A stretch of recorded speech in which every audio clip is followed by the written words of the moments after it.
Está... ¿Dónde está? Ah, está en TN. Fíjate porque ahí me parece que va para La Nación Más, señoras y señores. Empire of the Sun, señores y señores, Empire of the Sun. We are the people. Buscamos una canción bien cheta, pero bien cheta. Porque voy a presentar a mi amigo Esteban, no sé por qué. Lo digo así, de una manera irregular, señores y señores. Los que se borran son cobardes. Qué barbaridad, qué barbaridad. Bueno, señores y señores, si pasaron 10 minutos de las 4 de la tarde, atenti porque esto viene así, atenti, paren la oreja, Ahora, pensamiento a contratiempo, con el profesor Esteban Bedia, en Yo No Fui. Damas y caballeros, vamos a recibir a Esteban. Él es Esteban Bedia, él es, te lo voy a decir bien, mira, es profesor de Historia, es docente de la Facultad de Humanidades, Universidad Nacional del Comahue. Bienvenido, buenas tardes, Esteban. ¿Cómo andás, Mete? ¿Todo bien? ¿Qué haces, loco? ¿Todo bien? Bien, me río mucho cuando te escucho. ¿Por qué? Pero sí, no es para reírse el programa, es un programa de reflexión. Me destruyen los separadores Julio Bárbaro. Pero, hay de todo, para ser dulce, Hay que mandarle una caja de vino de regalo. Sí, totalmente. Esteban, ¿todo tranqui, sí? Sí, todo bien. ¿Vos? Bien, todo tranquilo. Bien, Bueno, disfrutando de estos días así frescos, Sí, está bueno, un poco. No sabes si ponerte contento o sentirte culpable por el calentamiento global, ¿viste?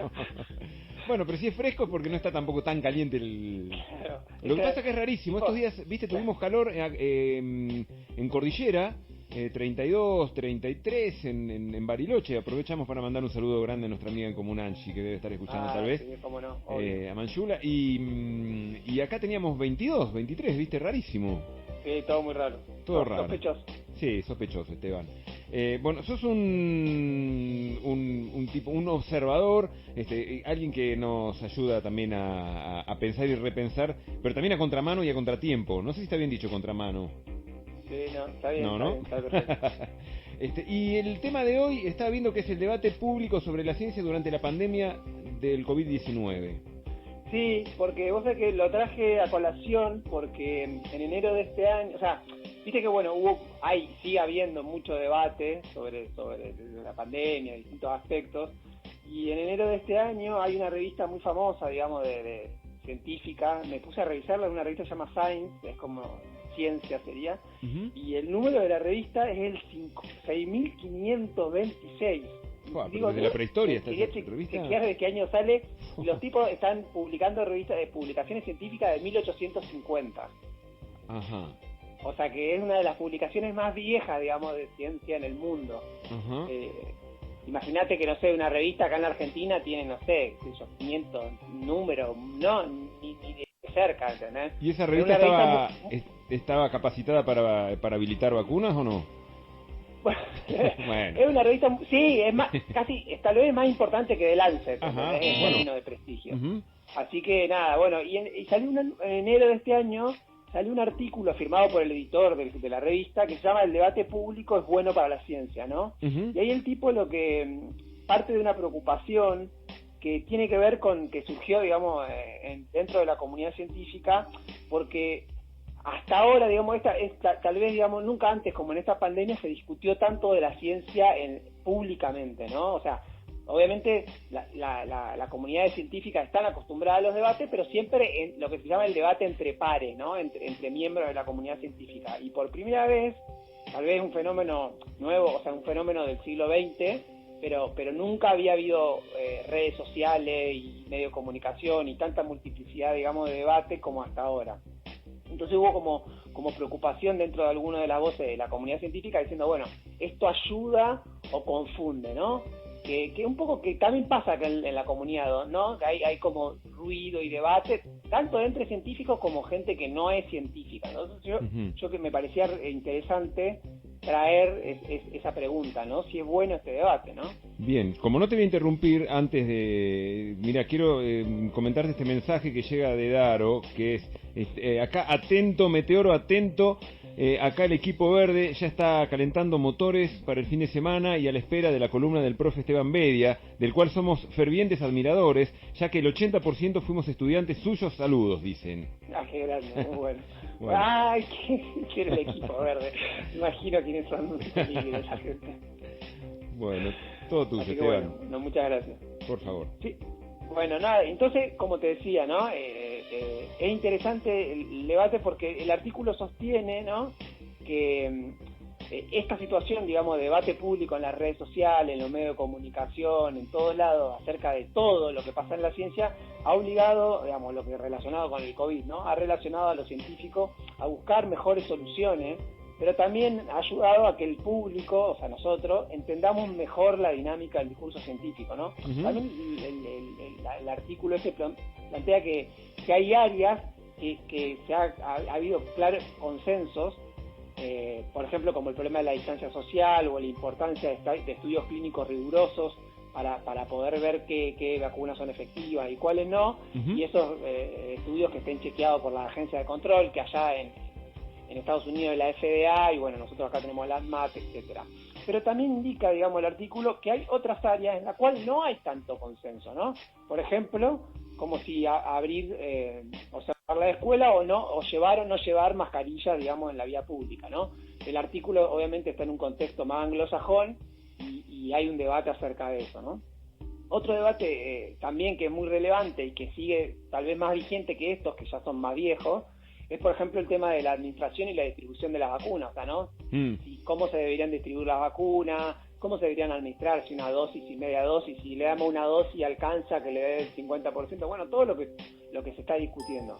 Y yo quería también nombrar, por ejemplo, un debate que hubo acá en Uruguay muy interesante de una revista que se llama Extramuros, donde ellos plantearon toda una discusión muy piola, si alguien la quiere chequear, está buena, sobre el tema de los test de PCR, ¿no? Sobre la metodología de los test y qué sé yo. Capaz que por eso se fue el Negro Oro a vivir allá, ¿no? Claro. Pobre Susana, que vendió la chacra que tenía y ahora le van a hacer una, ¿cómo se llama? Una plantación de marihuana, ¿no? Sí. ¿Enteraste?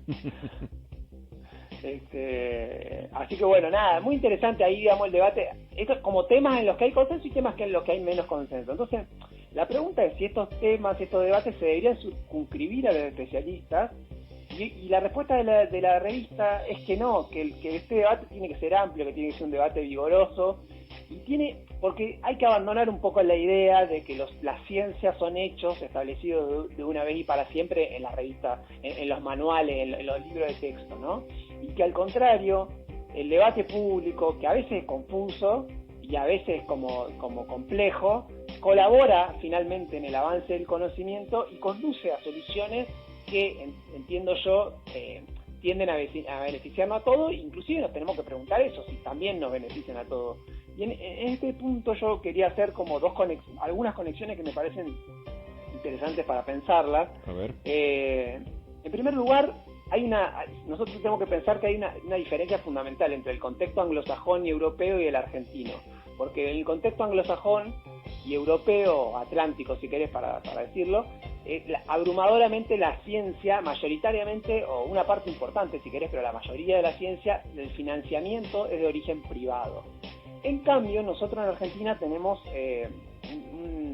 inversión estatal. Esto es muy bueno, pero tiene un claroscuro que yo quería marcar como primer punto interesante acerca de este debate sobre la ciencia, que es el problema del conflicto de intereses. ¿Qué es el conflicto de intereses? Es muy interesante cuando vos lees artículos en publicaciones científicas, a veces los mismos autores ponen abajo, hemos recibido guita de tal fondo que está financiado por tal banco, y por eso lo aclaramos para que nadie piense que estamos diciendo no una cosa o otra, como por interés, digamos, porque recibimos guita de ese lugar, claro. Claro, quien nos financia, tiene relaciones con lo que nosotros estamos diciendo. Como que los tipos se ven obligados a aclarar, y eso, por ejemplo, en el caso de las ciencias biomédicas es muy importante. Otro día, si querés, lo podemos charlar, porque muchas veces las empresas biomédicas pagan los estudios y ellos están interesados en el resultado de los estudios, ¿no? Uh-huh. En el caso de los estudios, por ejemplo, de la vacuna, ellos están interesados que las vacunas funcionen funcionen para venderla, digamos, tienen intereses comerciales. Entonces ahí el problema de los conflictos de intereses y el problema de la objetividad científica es como un tema relevante, digamos, ¿no? Pero, bueno, eso, por ejemplo, pongo un ejemplito muy chico, hubo mucho lío en Estados Unidos con el tema de las investigaciones sobre los opiáceos. Vos sabés que hay una epidemia de adicción a la heroína y al fentanilo en Estados Unidos muy grande, y las empresas, hubo escándalos de que, digamos, lograban hacer que prestigiosas universidades e investigadores publicaran estudios favorables a determinados tipos de medicamentos que después impactaron negativamente. Inclusive hubo juicios millonarios donde tuvieron que resarcir a las víctimas y todo porque digamos, estaba esta cuestión. Entonces, es interesante este problema de los conflictos de intereses. En el caso de Argentina, una cosa que se discute poco y que para mí sería interesante ponerla sobre el tapete, es que el conflicto de intereses no es tan importante con las empresas privadas, pero sí con relación al Estado, porque la mayoritaria parte de la ciencia y la tecnología en Argentina es digamos, financiada por el Estado. Entonces, los investigadores también tenemos que empezar, yo en el caso mío de la historia, pero tenemos que empezar a pensar, bueno, en un momento donde la pandemia, donde las decisiones que toma el Estado están influenciadas o se basan en consejos de científicos, bueno, la relación entre ciencia y decisión política ha sido muy estrecha. Entonces también hay como tomar conciencia, y tanto el público como los propios investigadores, acerca de este conflicto de interés relativo. Digo, no digo que los científicos van a decir que todo lo que dice el gobierno está bien, o que van a decir todo lo que dicen las empresas está bien porque estén interesados en ello. Pero sin embargo, digamos, debería resurgir.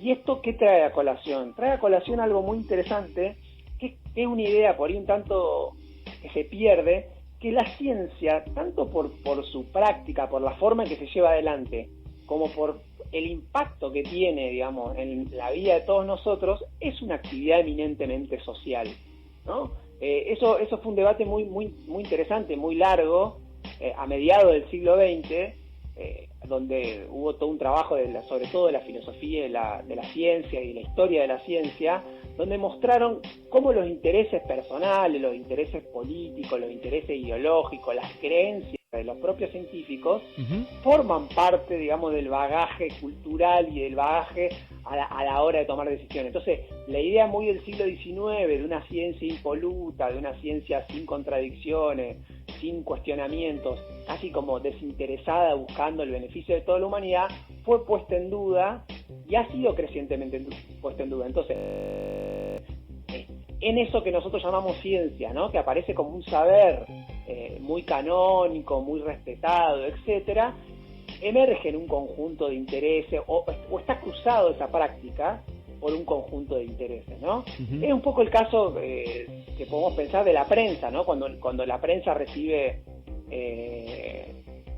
pauta oficial, digamos, bueno, eso genera un conflicto de interés entre informar objetivamente, entre dar una opinión y que de quién opinás vos sea quien te paga. Claro. ¿No? Salga entonces, del tacho de basura de TN. Bueno, no, claro, pues puede ser bueno, otro. Pobre Víctor Hugo. ¿Entendés? Entonces, ahí hay un punto, digamos, como problemático, que yo lo que digo, lo que yo quiero es que me parece relevante, es como, en cierta medida, dejar de tener una visión naif o dejar de tener una visión ingenua acerca de estos vínculos. No para volverse un escéptico o no para volverse un desconfiado de todo aquello que sucede, pero sí, yo un poco polemizando, digamos, con cierto sentido común, como diciendo, bueno, lo dice un científico, es palabra santa. Y yo creo que bienvenido sea el debate, el intercambio, y me parece que el espíritu del artículo que yo trabajaba, que nombraba al principio, tiene que ver con eso, es decir, a diferencia de lo que uno pueda creer, digamos, de esta cuestión, el debate es beneficioso para la práctica y es beneficioso para la sociedad. El problema, hay un concepto, digamos, donde obviamente hay mucho miedo, tenemos mucho miedo, sobre todo al principio de la pandemia, mucho miedo. Entonces, bueno, había como una cosa de decir, bueno, no cuestionemos, vayamos todos para el mismo lado.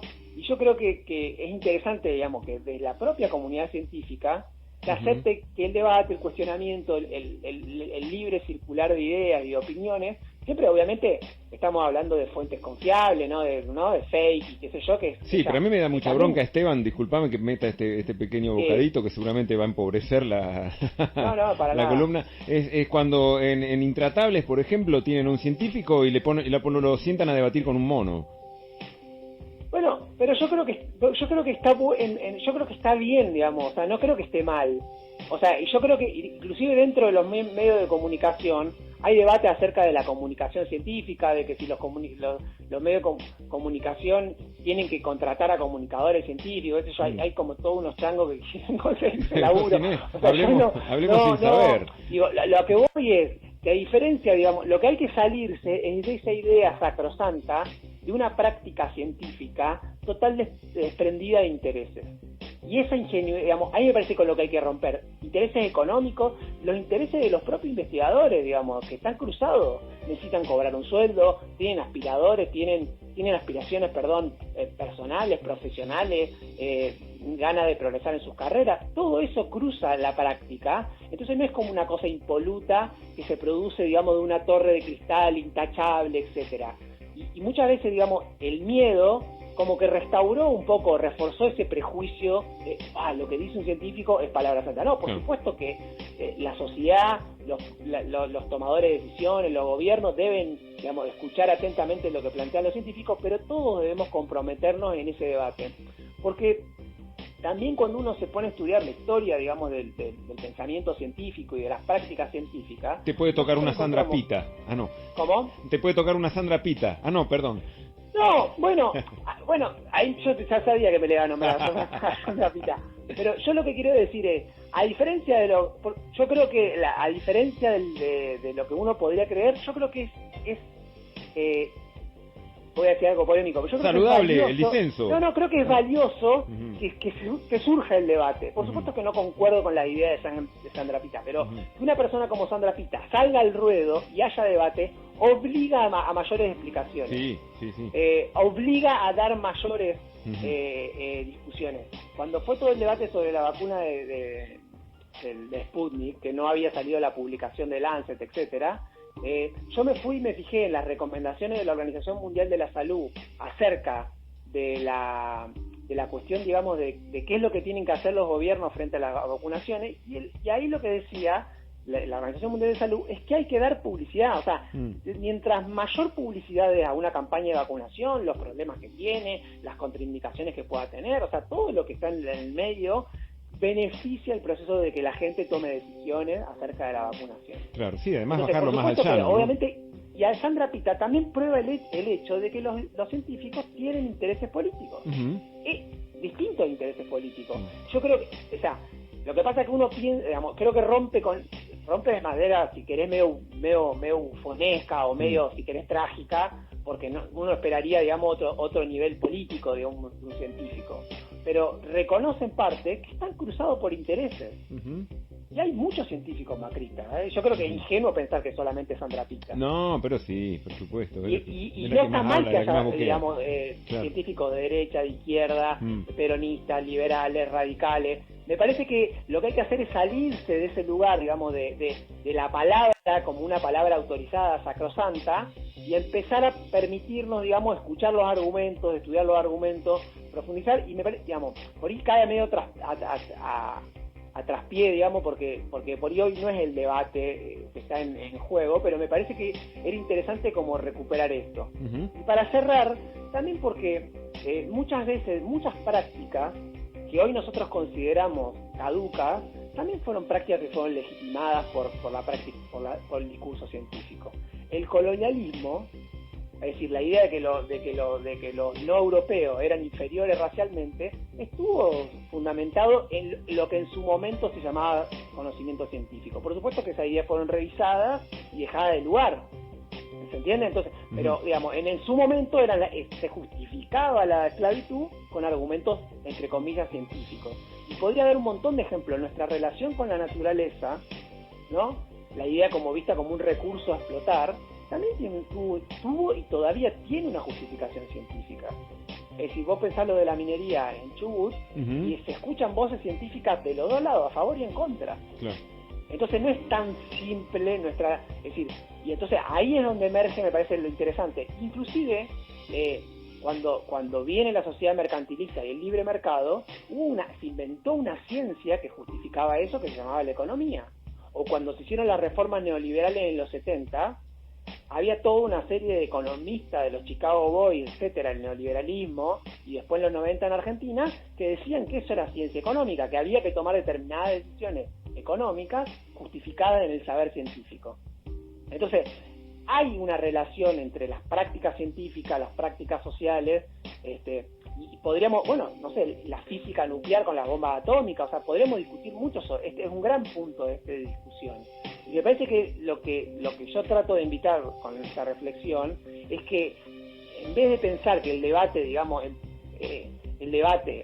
no ayuda, y tener una visión, digamos, si se quiere, conservadora y una idea de que la ciencia debe ser como sacrosanta, me parece que hay que promover una apertura a esto, ¿no? A invitar a los científicos a debatir, a ponerlos a discutir con la gente, a que respondan los argumentos que circulan muchas veces contra, digamos, cosas que son beneficiosas como las vacunas, etcétera, que se pongan a discutir esos argumentos, no a callarlos, no frenarlos, no aplanar la discusión.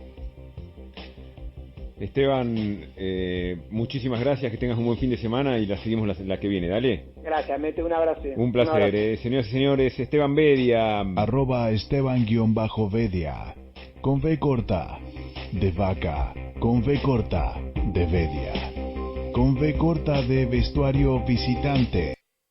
¿Vio?